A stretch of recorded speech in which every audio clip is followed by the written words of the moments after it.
Hey, Dark Horse Nation. Hope you guys have had a great week. It's been an interesting week with everything going on in the media. And today, it being Friday evening, I thought I would show you guys something a little different and interesting. And I'm sure you guys can appreciate this type of video. I have a friend, his name is Steve-O, and he enjoys customizing and working on old classic vehicles. This is a 1982 Chevrolet El Camino, and body-wise, guys, this vehicle is amazing. I mean, there is hardly any, as I can see, there's no rust on this vehicle. We're fixing all that. And then he's restoring all of that. I mean, this is a sharp vehicle, guys. Amazing. And so he is basically stripping this thing down to the basics.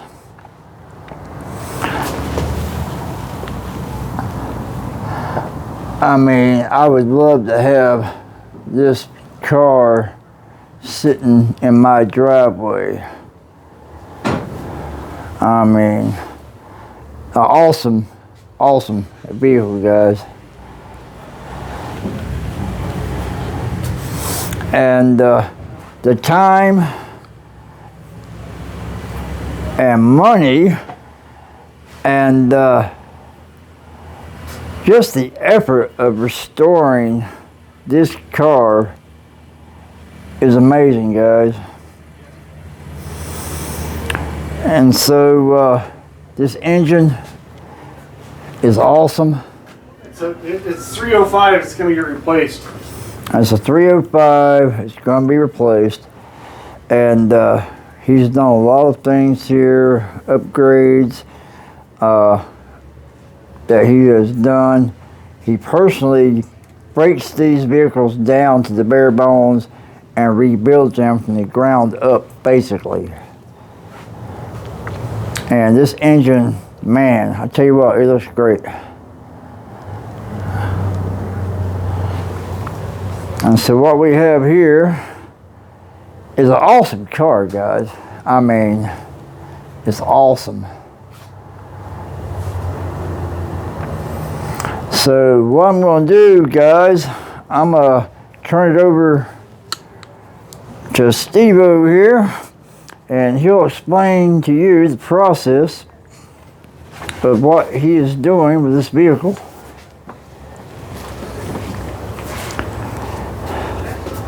And I hope you guys find the video interesting and enjoy. It's Friday night. We're having a few beers and having fun with this video, and I hope you guys enjoy it. Like I say, go out to your little garage and pop you a drink, a beer and mixed drink, and you know what, this is what we do on Friday night. You know, listen to some good music and just have fun.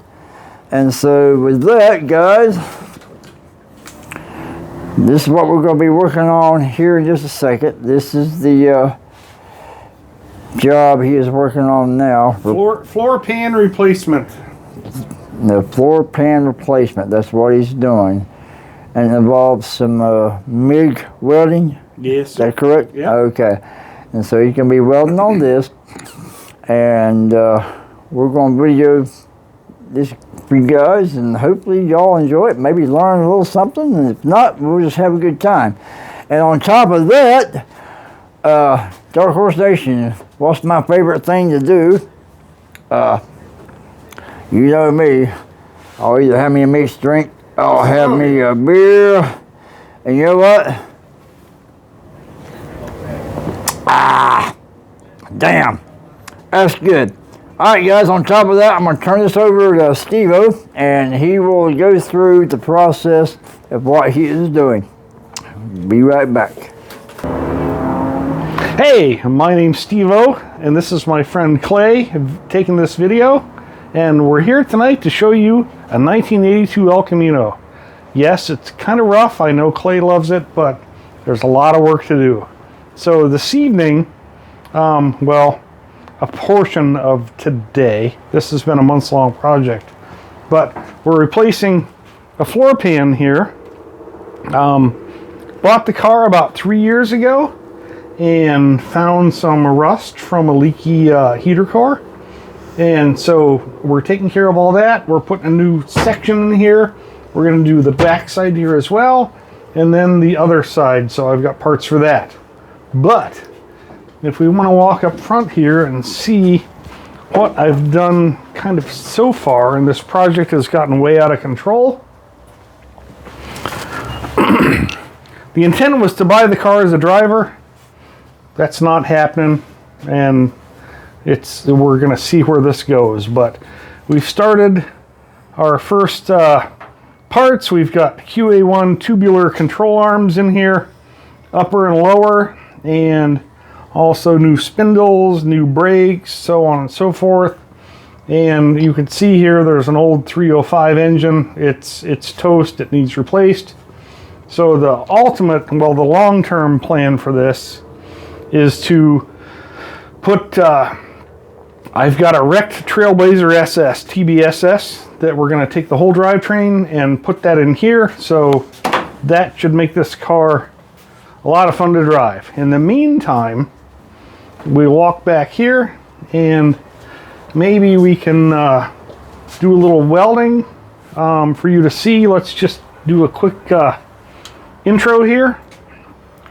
So I've got some butt clamps in. I've already started some welding the butt joints together of this floor pan, and we're going to come up along the top and do a couple of those for you, and that way you'll get to kind of see how the process works.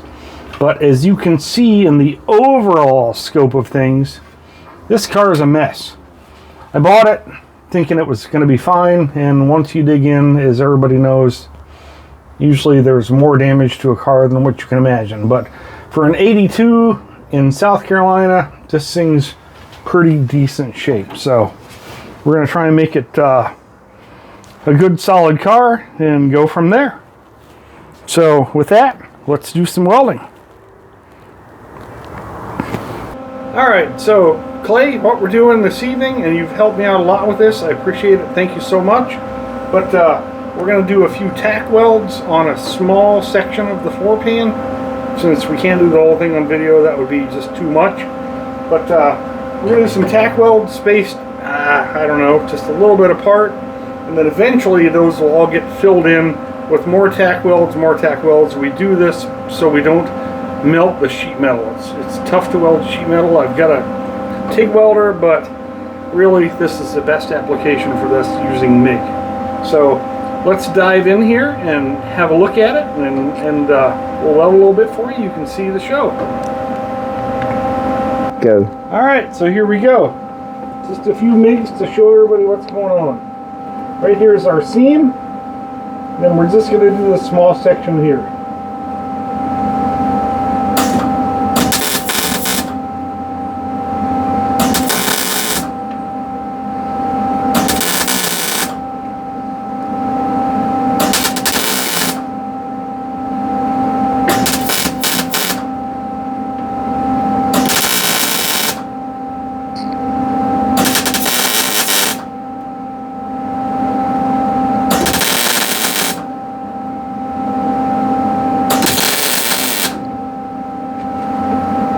So now what I'll do to finish this off, after it's cool and the whole thing's tacked in, I'll go between all these welds and do the same thing over and over and over until it's one solid continuous line of weld.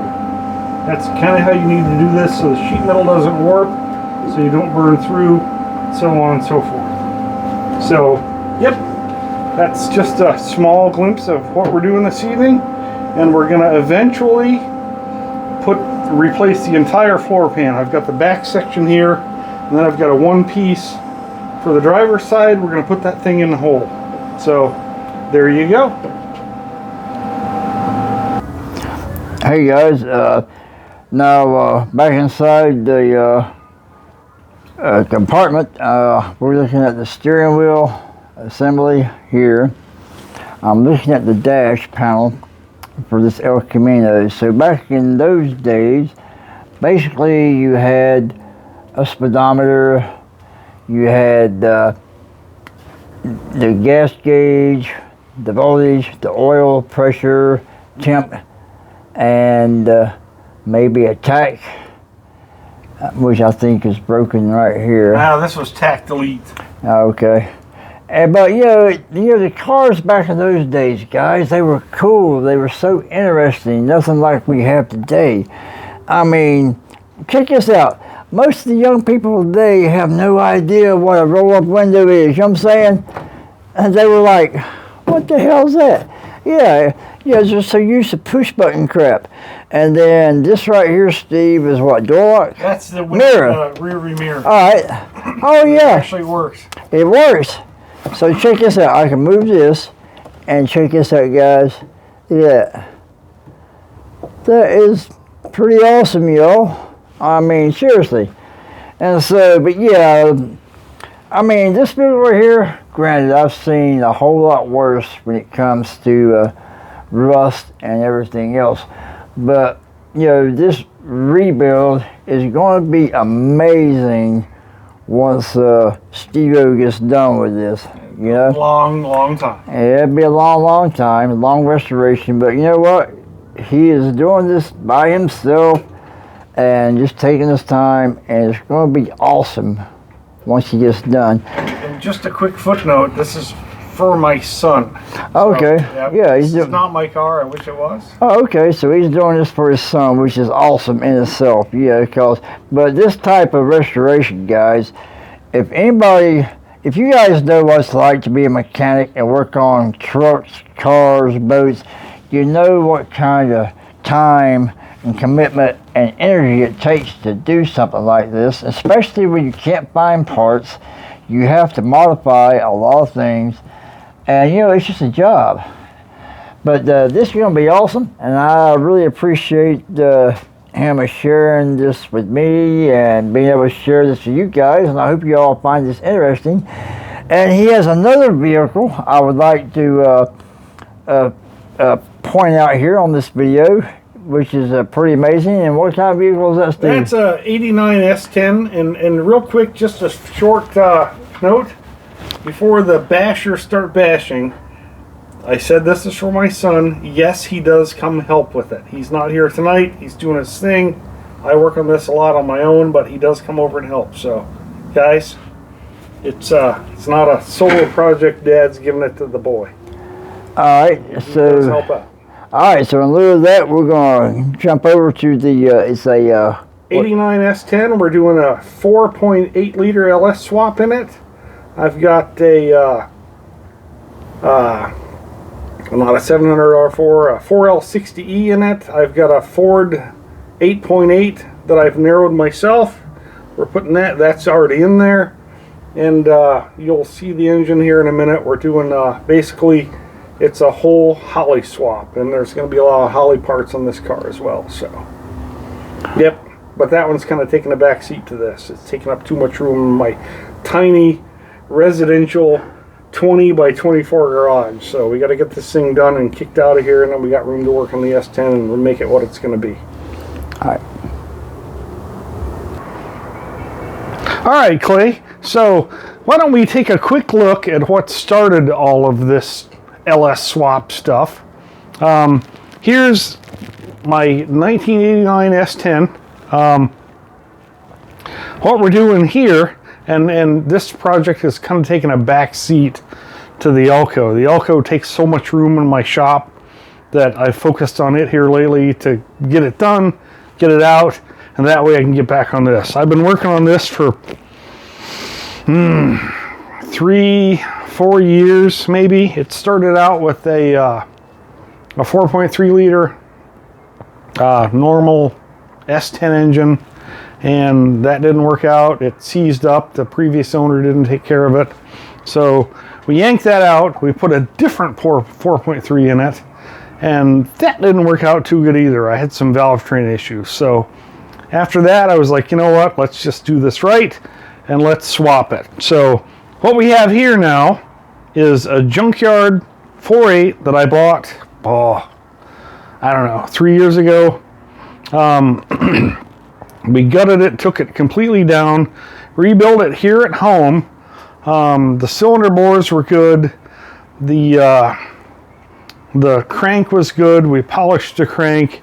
We put all new bearings, so on and so forth in it. I put new cylinder heads on it. These are 864s, 862s, I'm sorry. And yeah, so that's kind of it. I've got a nice cam in there from Cam Motion. I won't call out the specs on that because I don't know them offhand, but this should be a fun little ride once we're all done. However, again, this thing is taking a back seat to the El Camino, and then once I get the El Camino kicked out of the shop, I'll have time to work on this. We're basically rebuilding the entire truck. So I think I mentioned before, 4.8, 4L60. I know a lot of people are going to say, oh, that's not good enough, but we're going to make it work. I've got a good transmission builder here in South Carolina, so he went through it, and we're good. And it's a light truck, so we're fine. 4.8 or 8.8 forward rear end, narrowed up myself. That's all done. Welded the axle tubes, Mosier axles in it. We should be okay. And anyway, that's kind of it on this truck, but we just kind of wanted to show you where it all started, and this is it right here. So there you go. And again, this whole truck is gutted. It's going to be a lot of work. I've got a Holly dash. I've got Holly ECU, everything. So yeah, long way away, but we'll get there eventually. So yep, that's the S10, the one that started it all.